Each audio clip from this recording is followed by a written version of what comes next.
17 Rejections. Cold Reckoning presents. Every company in Texas rejected her. She changed one thing. Now they call her 17 rejection emails. All different, all saying the same thing. We've decided to move forward with other candidates. Your background doesn't quite align with what we're looking for. We were impressed, but ultimately need someone with more direct experience. Translation: not qualified, every single time, 17 times in 8 months. She kept every email in a folder on her desktop.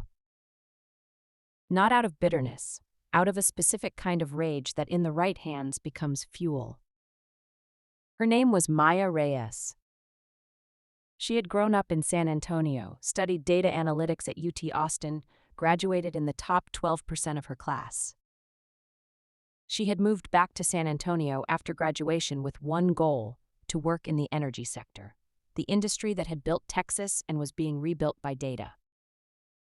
8 months later, she had 17 rejection emails and a part-time job at a coffee shop off Broadway. She was 23 years old. She was not done. Subscribe to Cold Reckoning right now. Because what Maya did next was so simple, it's almost insulting, and it worked completely. The 18th application came back different. Not the answer was the same, but this time she read it differently. She had been reading rejection emails looking for what was wrong with her. This time she read it looking for what was wrong with the process. And she saw it. Every company had said she lacked direct experience, not education, not intelligence, not potential. Experience. The specific, circular trap of entry-level hiring. You need experience to get experience. She had spent 8 months trying to convince companies to take a chance on her. She had sent polished resumes, tailored cover letters, LinkedIn messages to hiring managers. She had tried to talk her way around the experience gap. It had not worked 17 times. So she stopped talking and started building. What Maya did next took 11 weeks. 11 weeks of working at the coffee shop during the day and working on something else entirely at night. She pulled publicly available data from the Texas Railroad Commission, the agency that regulates the oil and gas industry and publishes enormous amounts of operational data. Data that companies were sitting on but not fully using. Data that, if analyzed correctly, could predict equipment failure patterns weeks before they occurred. She built the model herself, using tools she had taught herself during her final year at UT.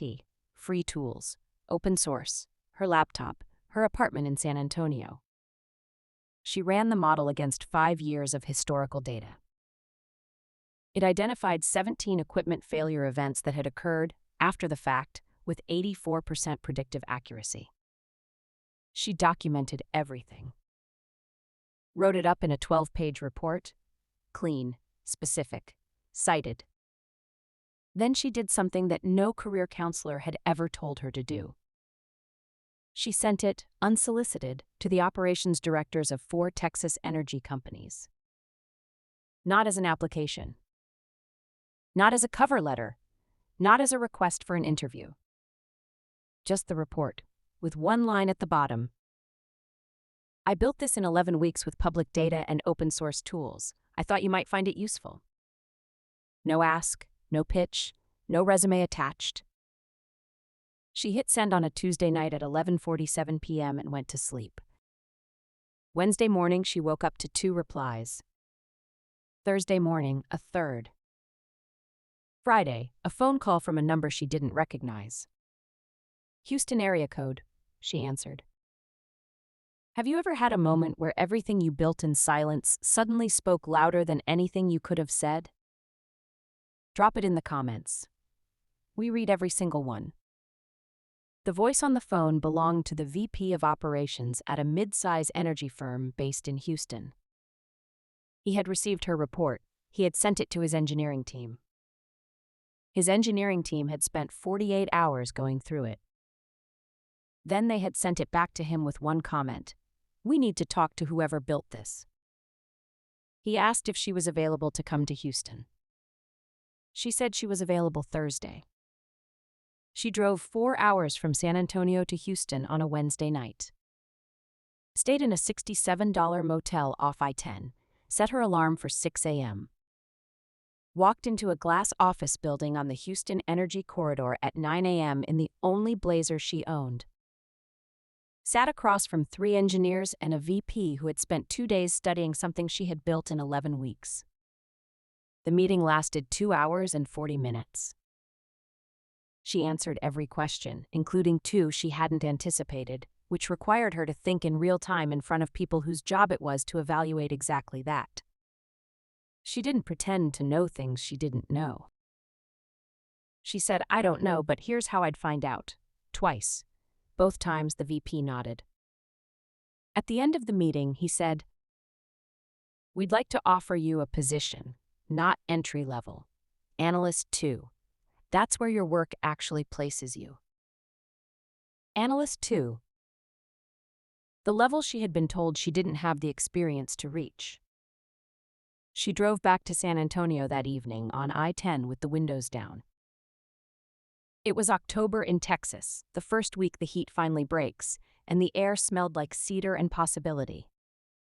She called her mother from the car. Her mother cried. Maya didn't. She had already processed this somewhere between Houston and San Antonio on a Wednesday night 11 weeks earlier, when she had decided to stop asking for permission and start creating evidence. Here's what changed between Rejection 17 and the Houston meeting. Not her degree, not her GPA, not her LinkedIn headline. One decision. Stop trying to convince people with words. Start giving them something they can hold in their hands. The resume said she had potential. The report proved she had already used it. That is the only difference. And it is everything. Subscribe to Cold Reckoning and share this with someone who has been told they're not qualified for something they know they can do. 2 years after the Houston meeting, Maya leads a team of 4 analysts. 3 of them were hired through a process she redesigned, one that looks for demonstrated work, not credentials. She still has the folder on her desktop. 17 rejection emails. She hasn't deleted them. She opened it once, 6 months into the Houston job. Read through all 17, then closed it. Not with bitterness. With the specific satisfaction of someone who knows exactly what each of those rejections cost the person who sent it. She never reached back out to any of the 17 companies. She didn't need to. 3 of them, independently through different channels, eventually requested meetings with her firm. As a vendor, as a service provider, as someone they now needed something from.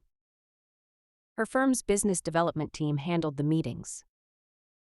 Maya was not in the room. She was busy. She had 11 more things to build. That is Cold Reckoning. New story tomorrow. Subscribe and share this with someone still sitting on something they haven't built yet. 17 rejections.